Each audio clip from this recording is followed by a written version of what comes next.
Welcome back, everyone. Another episode of Coffee with the Commish. Back-to-back 1 and 2 days to start the month of March. Not ideal, but I'm going to show you guys real quick how you can go in and you can evaluate, hey, did we make a bad read yesterday or were we a little bit unlucky? So we cashed on Jordan Poole over 2.5 threes, went way over that number.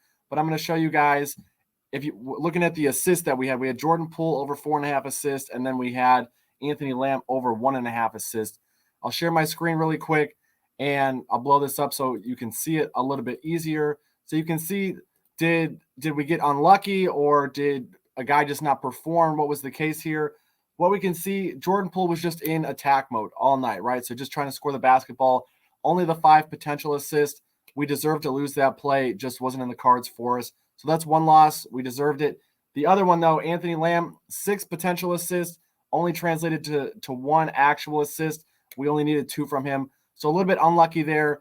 So again, this is how you can look at your reads and see, did I miss something? Was I way off base or did a player just not execute where we may be a little bit unlucky? So we probably deserved a 2-1 night, but a loss is a loss. They still take the money out of your sportsbook account, regardless of if you were unlucky or not. But just wanted to show you guys, that's how you can go in and evaluate and see whether or not you were way off or if you need to adjust something going forward. But we'll jump right into it again. Tonight, we're still profitable, 22 of the last 35. This is a long-term business. 10 games on the slate tonight. 3 more spots that we like on the player prop market. First spot we're going to go Nikola Jokic over 12.5 rebounds. You can see on the season, not a crazy amount of success at this hit rate, 20 out of 55 games. Put the filter on home because you can see tonight they are hosting the Memphis Grizzlies. And what you see is that it goes up a little bit, closer to 50%, 13 out of 29.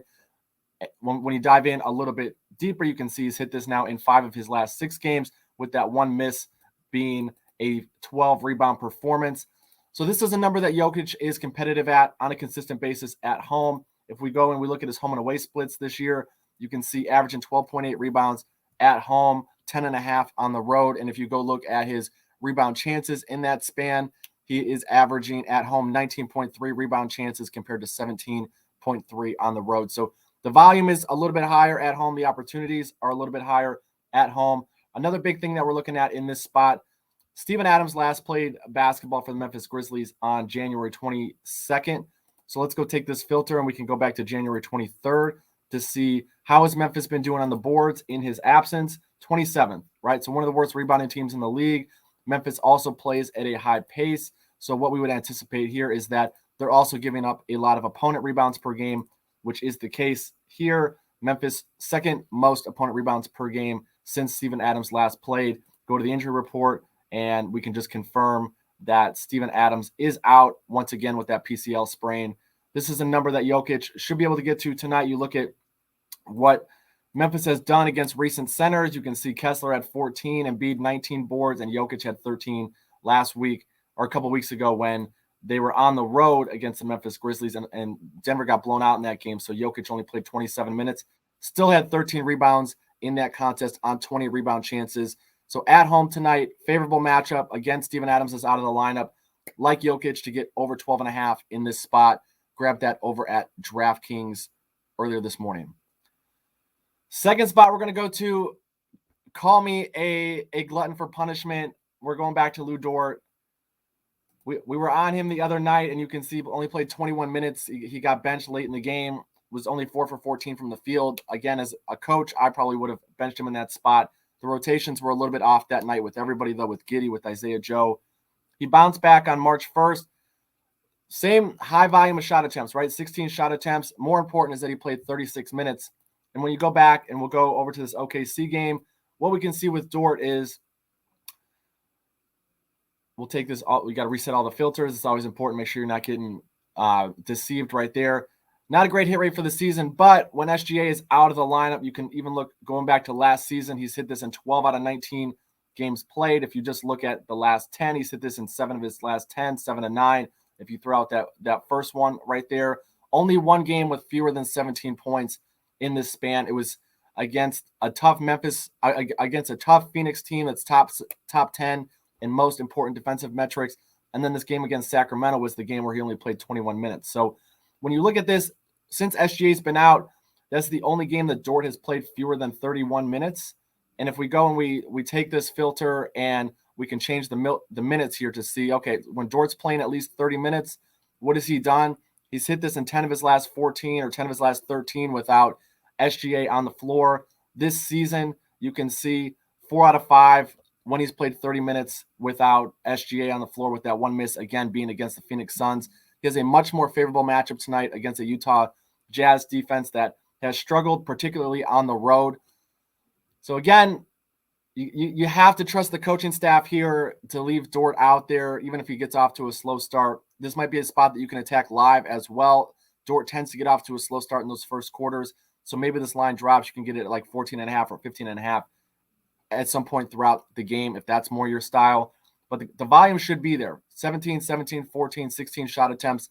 If a guy's shooting that much and his points prop is at 17.5, really, really difficult to pass up. And again, that last game, the coaching staff did prove that he's not completely in the doghouse. He played 36 minutes. So if we can even just get him out there for 30 minutes tonight, I think this is a spot that he's able to get back for us. I grabbed that over at FanDuel a little while ago, minus 115. So Lu Dort over 17.5 points. Third spot we're going to go take a look at. We're going to go to Markelle Fultz. This is a guy going under the radar quite a bit on the betting market as of late. You can see his points prop over under 14.5 tonight. On the season, not all that outstanding, but as you can see, the deeper we've gotten into the season, the more success he's had. 15 of his last 30. You can look at last 10, 7 out of 10, a couple of games with exactly 14 points in that span. Markelle Fultz has been a really interesting member of the Orlando Magic. If you look, start of February, he really started to increase his shot volume, averaged 10 shots a game during the month of January. During the month of February, almost 13. That first game in March, he had 14 shot attempts. So the volume has been steadily increasing for him. And as a result, Fultz has become Orlando's leading scorer since February 1st. He's averaging 16.6 points on 12.8 field goal attempts per game in that span. Shooting really efficient from the floor, combining this Milwaukee game with the month of February, shooting 53.2% in that span. Another important thing that we're going to look at tonight against in this matchup for him against the Charlotte Hornets is where has Fultz been attacking the basket, right? And we can go and we can see field goal attempts. Markelle Fultz is not a big shooter from the perimeter. He attacks the basket, a lot of field goal attempts in the restricted area, a lot of field goal attempts in the paint, and then he's also relatively active from the mid-range. So what has Charlotte been doing against these areas of the floor? Well, they've been allowing quite a bit of volume. You can see they've allowed the most field goal attempts in the last month in the restricted area. You can see in the paint, they're about league average. And then in the same thing in the mid-range, they have been about league average. Here we can scroll to the bottom. You can see. So 15th in opponent field goal attempts in the, 14th in opponent field goal per attempts in the paint, 15th in the mid-range, dead last, 30th in the restricted area. So the volume should be there for Fultz tonight. Again, we're capping volume here. Same thing with Dort. If the guy's going to take the field goal attempts, you got to just trust him to knock down a healthy number of them. It's a good spot for him. I have Fultz projected at a little over 16 tonight, so hopefully he can get the job done. Just to recap, 3 spots tonight. Nikola Jokic over 12.5 boards. Grabbed it over at DraftKings. Lu Dort over 17.5 points. Wish us luck. Grabbed it over at FanDuel.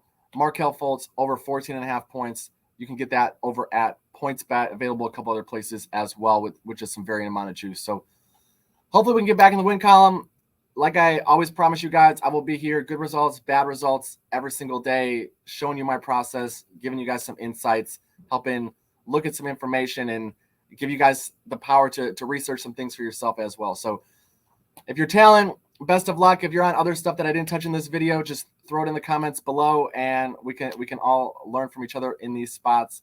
Other than that, check out the baseball content, like, share, subscribe, all of that good stuff. Appreciate everyone's support. Best of luck. See y'all tomorrow.